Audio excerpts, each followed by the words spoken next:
Hey guys, this is Martin Perdomo, the elite strategist, and you're listening to Latinos in Real Estate Investing podcast. And today I have Byron Enriquez. And Byron, man, he's got a ton of knowledge and experience to share with us today. He's been 20 years in the finance industry, 15 years in the real estate finance side of things. He's also has a proven track record in leadership and sales training and coaching. And he's focused his career on developing salespeople and sales leader and on the lending side now. So he's doing a lot of different things. So guys, this is going to be an exciting interview because we're going to kind of go in different directions. He's got so much he's doing and so much knowledge and information that I want him to share with me. So you guys get to benefit from that as well. So Byron, primeramente, thank you for being here. Really appreciate it. And another thing, guys, Byron is a first-generation born American. His parents are from Guatemala and from El Salvador. So he's like me. I'm first one in my family born here, and it seems that way for him. Byron, welcome, bienvenidos, my friend.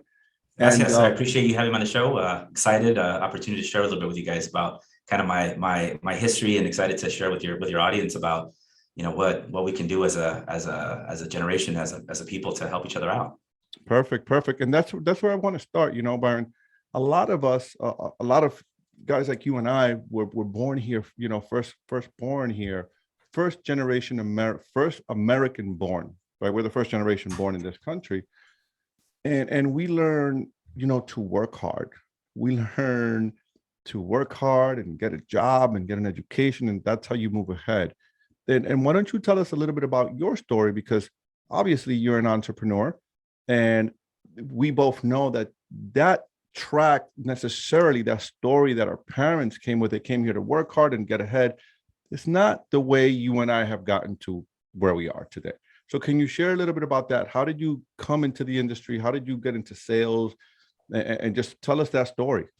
How did you? You hit it right on the head. I mean, it's our we're raised in a generation where extremely hardworking. My parents, growing up working two jobs, and I saw the value of the work ethic, and them working super hard. And at the time, sometimes as a kid, you don't realize it, but as you get older, you really start to appreciate and acknowledge, all the hard work that they've done for us to get us to put us in a better situation, in a better life. All that being said, being an entrepreneur is also kind of breaks the norm from what our culture is kind of, at least our culture of immigrants doesn't really fit that mold so much, and as a young person, I tell people the story that, I kind of got into finance a little bit back when I was 12, 13 years old. My dad was refinancing his house. And at the time, loan docs and all the paperwork was in English. And as much as my parents do speak English, once you get into the legal documents, he always wanted an extra pair of eyes, and he would ask me to read it in English and translate it for him. And at the time I didn't realize it, didn't know, but it kind of stuck, right? A lot of the terminology, a lot of the things that he was going through stuck with me. Fast forward, 10 years later, getting out of high school, going to college, and during a college fair job fair at my school, a bank was there, and they said, hey, we're offering, we're looking for college students to come work at nights, answer the phones and do customer service. And I said, well, I needed a job to pay for school. So I did it, but really caught that finance and banking bug, and it made sense for me. And it was something that was an industry that made sense. I had some family that already do real estate, but it just didn't, that to me wasn't the fit. I got, at a young age, somebody said I was maybe 19, 20 years old. They said, you should go get your real estate license. I did, went to go get my real estate license, I sold the house. And the moment escrow closed, I said, this isn't for me. I was like, I couldn't, it was not my comfort zone. It was not what I did well, to go show people homes.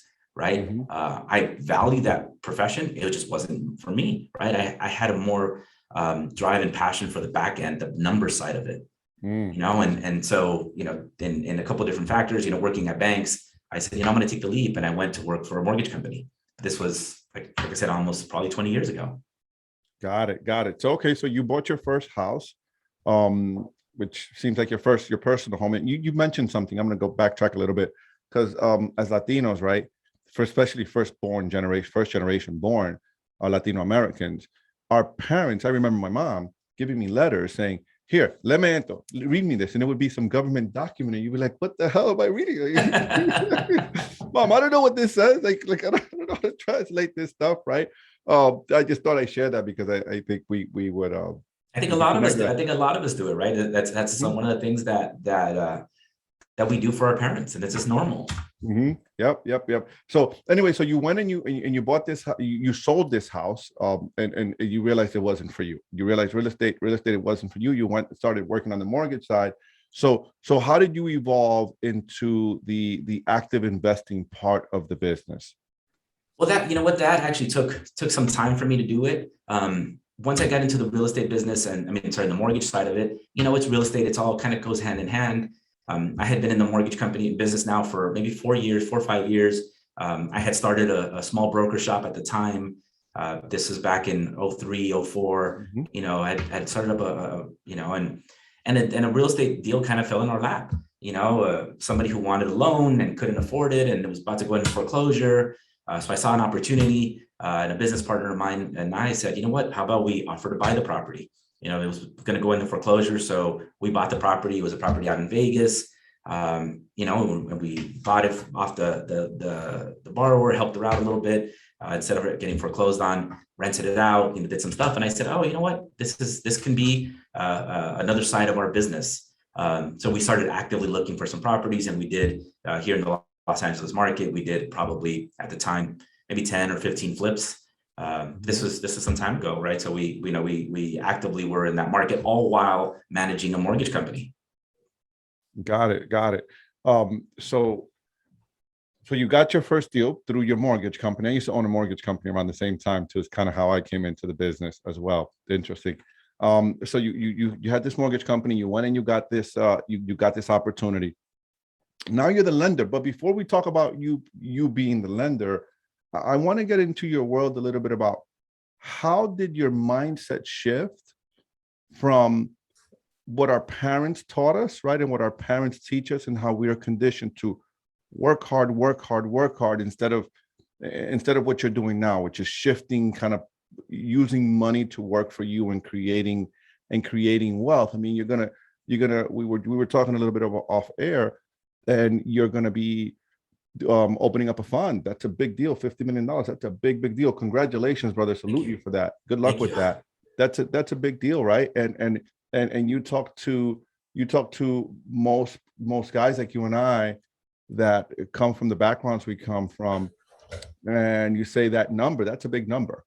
I'm only comfortable talking to you about those numbers because I have a lot of friends like you that have big funds like that, and it almost becomes like second nature to have these conversations. But at first it was like, whoa, that's that's a big deal.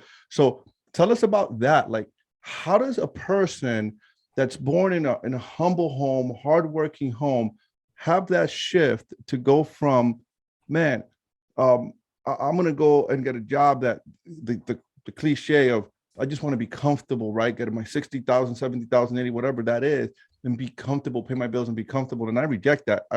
For me. That's not what I want. I choose something totally different. Obviously you have too, but how does one shift from the traditional mindset of work hard, get a job and all that to where you are today? To opening up that's a whole journey, right?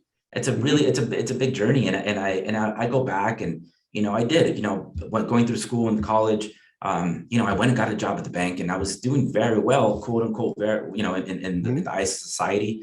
I was a foreign exchange trader, trading securities, doing the whole thing, right? Doing the trading guy. But that being said, like, I still saw some limitations in what I did and what I can earn. And it just didn't sit well with me. I remember having a conversation once, and this was years and years and years ago. I was sitting at a dinner table at my brother's house, my older brother, and a buddy of ours was there. And we were just talking, just kind of dreaming and thinking about, like, how do you get rich, right? That was the idea. How do you get rich? And I was like, you're never going to get rich, or quote unquote rich, at a 9-to-5. And that always stuck with me. And I was like, you know what, there's got to be more to that. There's got to be more to that. I'm a big proponent in mentorship and having people in your life that can guide you and push you and direct you in the right aspects. And I surrounded myself with a lot of people who had that. and who were able to feed into my life of that. Not only that, I'm a big reader and a big like just learner, right? And that's not even a proper term, but just learning of life and looking around and seeing, what people were doing that are, emulate certain behaviors, emulate certain activities, look at certain goals that people are setting and try to get there, right? So I made it to, it was a kind of a set thing to myself. And I said, there's got to be something more. And when I jumped into the mortgage business, where it wasn't necessarily entrepreneur, right? Because I was working for a company, even though I was quote unquote self-employed through them and just an independent contractor. And I saw it and I saw that I had the ability to do so. That's where I also learned that I got my passion for the sales and the leadership and learning and wanting to be the best. Because when I went into this company, I got a job at a mortgage company and they gave me a spreadsheet and a phone and they said, go sell. That was it. That was the whole training. Go sell. Had never done a loan in my life, had never sold anything other than, upsold some French fries at my high school job, right? I had never sold anything. So I took it upon myself to read and to surround myself with people that were good salespeople, or I thought were good salespeople. And I just, and I developed a passion to be able to show that and share that with people down the road. And that propelled my growth and my career and going through different banking jobs and, and finally opening my own my own job, my own company, and growing that into what we needed to be. Right. But like you said, I and until this day, parents and family members see me frustrated and they see me and they're like, oh, mijo, why don't you just go get a real job? Why don't you go get a real job? Which irks me, right? That bothers me to no end because, the joke I say, it's, I gave up my 9 to 5 for a 24/7, right? I work more than 9 to 5. Mm-hmm. I have a real job, right? There's families, people that depend on me, and what I bring to the table to be able to support their families, to have their quote unquote real jobs. So, but that's what we get, right? Got you. That's 100% correct. Now I want to ask you this, Byron, what is the one thing that you do that gets you the most success? Honestly, I probably have to say it's all mindset. It's all goal setting and mindset for me. One of the things I learned from one of my mentors was, getting up early, waking up super early, and for a long time, I used to wake up at 4:30 in the morning. Not because I had to, right? It wasn't because I had a job to get to at a certain time. I hadn't have to clock in at a certain time, but there was an article that I read about the Navy SEALs and waking up at 4:30 and, the 10% top executives in the country all have a early morning routine, and so it was something that I decided was, I'm going to get up early. I'm going to, do myself and get myself prepared for my day, right? I go to the gym, have my breakfast, read up on certain things that I want to read, do my self-motivate, some, motivational things that I need to do my goal setting for the day, do my to-do list so that when I attack the day, 7, 8, 9 o'clock in the morning, wherever time it is, and most of the world starts waking up and getting to work, I already have a head start. Right. I already have my day mapped out, planned out, what I need to do, what I need to accomplish. And yes, in the last few years, as I've gotten a little bit older, I have deviated and I don't get up at 4:30 anymore. But I did for 15 years. Right. And I did it because it was something that was the mindset that I was trying to create, the routines and the positive mentality I was trying to put in my life. So tell us about that. Someone's listening here and they're like, man, how do I get how can I model that? How can I model success? How can I model a winner's mindset? What does your morning ritual look like now? And if someone is listening out there that's looking to get success in all areas of their life, I believe in living fully, family, finances, business. I mean, all the way around, friends, the 8 F's.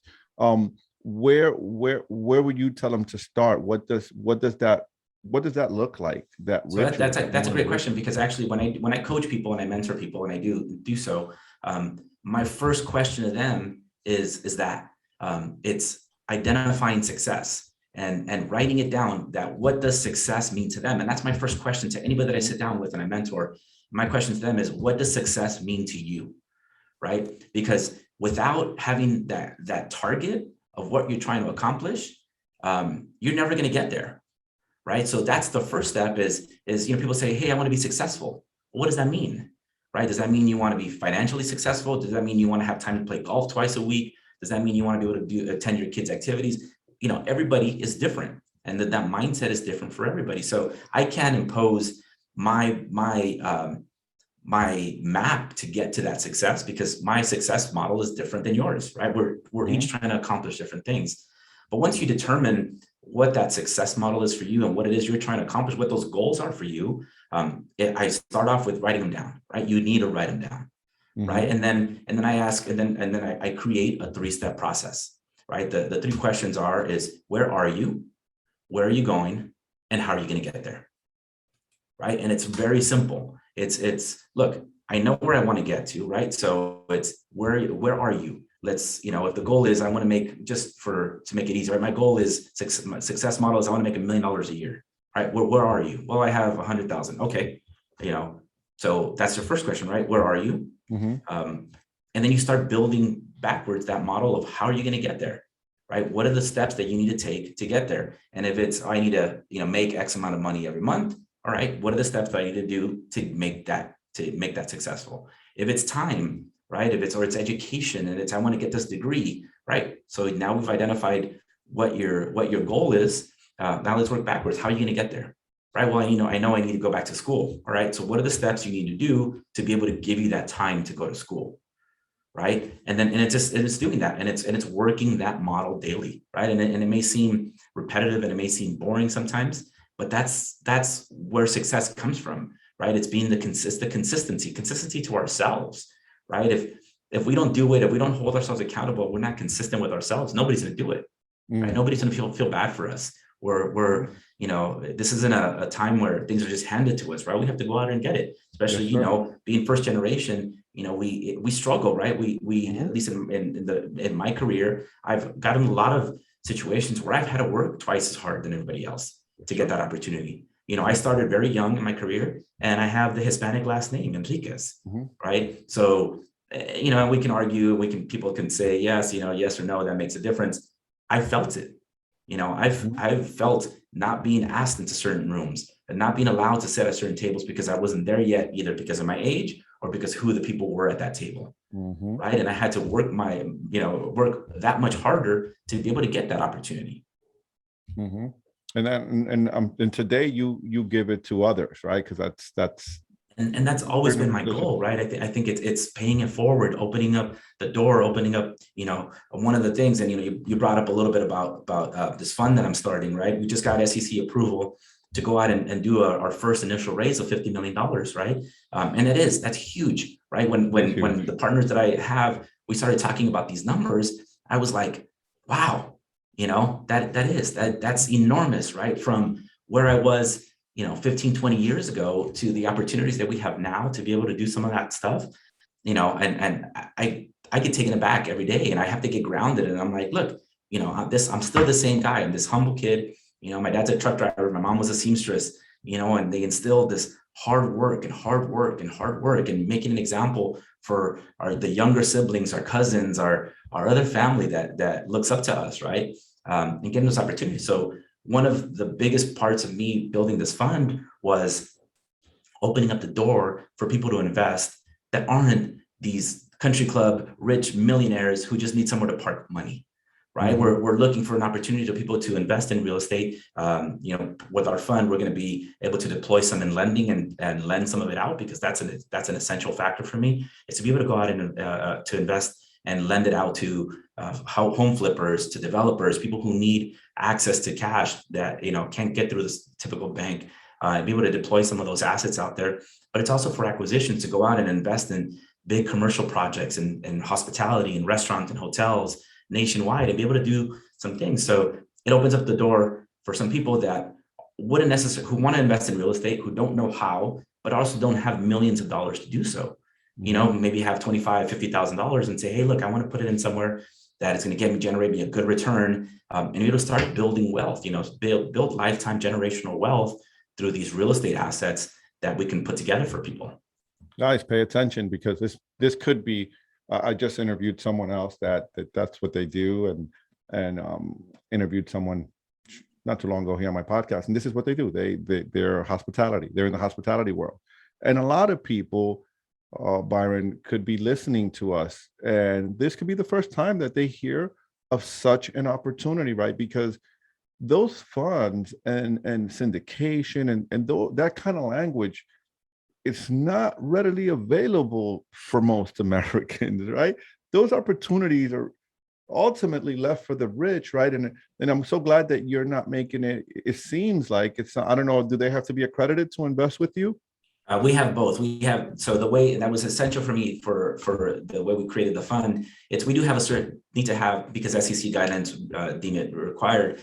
We do have we do have to have a certain amount of accredited investors, but we are opening up a big door for people that you don't have to be accredited, right? Where we can, like you said, expose other people, other generations, where a lot of these funds, and for me, same, it took me years and years to be able to get exposed to some of these people. Yes. And I was yes, like, sir. oh, that's out there. Me too. I never knew that was out there.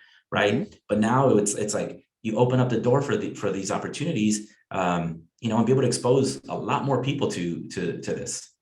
What's interesting is that when you look at the accredited situation, like in order to be accredited investor, you have to have $1 million in net worth, and it excludes your home. You got to exclude your equity in your personal home. And I for a while I thought, that doesn't make sense. Most Americans, that's their biggest asset. And here is a game that's created by the rich, for them to play, for the rich to play. When you really sit down and think about it, if the average working person's biggest asset is their equity in their house, and yet to invest in a fund like yours, right, where they're going to get 12, 14, 15% annual average rate of return, right? Because these are the type of returns that you can get, and you can't get that on the streets. You can't get those kind of returns on the streets. Well, now you're telling me that as a working class person, my biggest asset is the equity I have in my house. I can't use that. So that eliminates me to put my little shekels in there, right? And it's an unfair game, right? Created by the rich, for the rich, for the rich to create more wealth. This is the way I saw it when I sat down and I really understood it. And so I'm glad that you're doing it. And it's not necessarily, you don't need to be accredited, because there's a lot of folks out there that just hardworking people have some money. They have their money parked in a savings account, getting destroyed by inflation. Yes. Getting absolutely destroyed by inflation. And you and I have this education, the skill that we know, and we're exposed to this information, and it's our duty to educate people and let others know and inform them. So good for you. And I want to have you back on when those funds are live. Byron, I do want you to come back on, and we can talk about that and expose and offer it. And at the very end, we'll give people the information on how they can get a hold of you. So if and when you're ready to go, they can call you. The next question I have for you is, Byron, you seem to have a real interesting journey coming up, and we're always growing, right? What advice would you give to someone that's listening to this podcast right now or watching us? And, they have that feeling of frustration. You've been there, like feeling stuck, like I'm looking for my opportunity. How, because I remember being there. How am I going to get out of this situation? What do I have to do? Where do I have to go? What is the first thing I need to do to get myself on the path of getting out of this 9-to-5, to get myself on the path of being financially free, to getting myself on the path to being wealthy? I want to have start a $50 million fund like Byron, right? What advice do you tell that young woman or man, that young man listening today that has that hunger, has that desire, but has no idea where to start? Well, see, and I think that's the $1 million question, right? And I think but in my head, that's the start. It's at least having that mentality of saying, I'm not content with this 9-to-5. I know there's something else out there, right? So that's the beginning. I think that's the biggest thing we got to get credit for anybody who puts that thought in their head, and the person who's willing to take that next step, right? Who isn't just fine with, I'm just gonna sit here and woe is me, and I'm gonna complain that I'm never gonna get rich, I'm never gonna get wealthy, I'm never gonna get an opportunity, right? But it's being able to identify, saying, yes, you know what, there is options, right? And then it's it's mentality and it's mindset, and it's surrounding yourself with the right people, right? And it's difficult to do, but it really takes action. It takes movement, and it takes taking a step forward, right? I can tell you this, in my journey in my career, I've taken steps forward, and I've taken huge steps back, right? I've failed miserably at things that I've done, but I've given myself that opportunity to fail, right? I've given myself that opportunity that, you know what, I'm going to give it a shot, and if this doesn't work, I'm not going to quit. I'm going to learn from it. You know, I can tell you, in my first mortgage company, I went out, market crashed. You know, I owed $25 million to a warehouse bank. Holy right? smokes, man.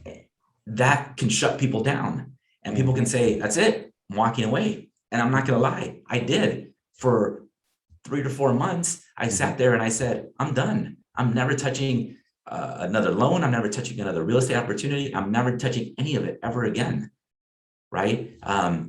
But then having the right people in my life, you know, I had a mentor at the time who told me, you've done it once, you can do it again, and you're going to do it that much quicker and that much better, because you've learned from your mistakes. You've learned from what you did that didn't work, right? And I tell that to people, when you're starting out and you're going to take a risk, right? It's analyze that risk. And if it's something that obviously it's not going to make you homeless, but if it's a risk you take, even if you fail, you tried, you learn from it, take that knowledge, and keep growing. Right? It's take those steps necessary to take risks, because if you're not willing to take some risks, you're not gonna get that reward. Mm-hmm. How do you process your decision making? I want to get a little bit into that. How do you process when you're forced to making a decision, whether you're making an investment risk or a hire for the company, or how do you process that? What is your process? How much time do you as an entrepreneur, as a business owner, spend in thinking time, right? Because I've learned that as a business owner, there's times that we just need to sit and think and ask ourselves some questions and just uninterrupted time. How much time do you devote? You know, that again, that comes with a lot of discipline, and obviously you have it. How much time do you dedicate to that, and what's your process when you're making a difficult decision that you're faced with for your business, your personal life? Because it's almost sometimes we use the same process. I know I do. And you know what, I do actually use the same process, and I'm not gonna lie, sometimes it doesn't help in the personal side, because there's emotions. But for whatever reason, I'm a numbers guy, always have been. Spreadsheets. I love numbers. I love data. Right? I'd say 99% of my decisions are data driven, right? I look at the numbers and I look at the facts. Like I said, sometimes it's too black and white on the personal side, because sometimes there has to be some overlap, right? And I've learned, and that's part of my journey, to learn that to not be so black and white about certain things, and letting some things kind of overlap and let things marinate. I've built a career on decision making.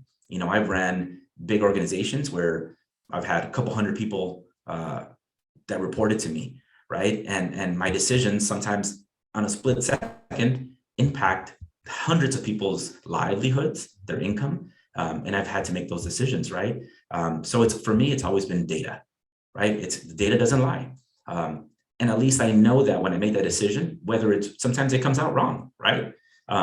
But at least I know where my decision came from.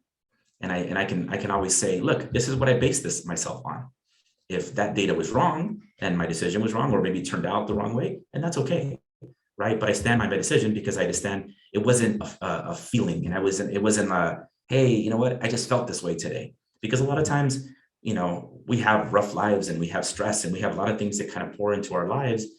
And we're trigger happy, and we make sometimes a little harsh decisions because of how we're feeling that day, right? But I've trained myself that try to eliminate all the outside noise and look at the data before I make a decision. Not only that, one of the things that I've done mainly in the last 4 or 5 years, and I've surrounded myself with the right people that I can, even if they're not benefiting from my decision, sometimes just speaking it out loud to somebody and bouncing it off of somebody And that's very difficult, right? Because as entrepreneurs, a lot of people don't get our journey and they don't understand these decisions we're making, and it's hard sometimes, like you said, when you're talking sometimes millions of dollars, about a deal that I'm putting together, a loan or a fund or what have you. And you want to surround yourself with the right people that can give you constructive criticism or even just support you.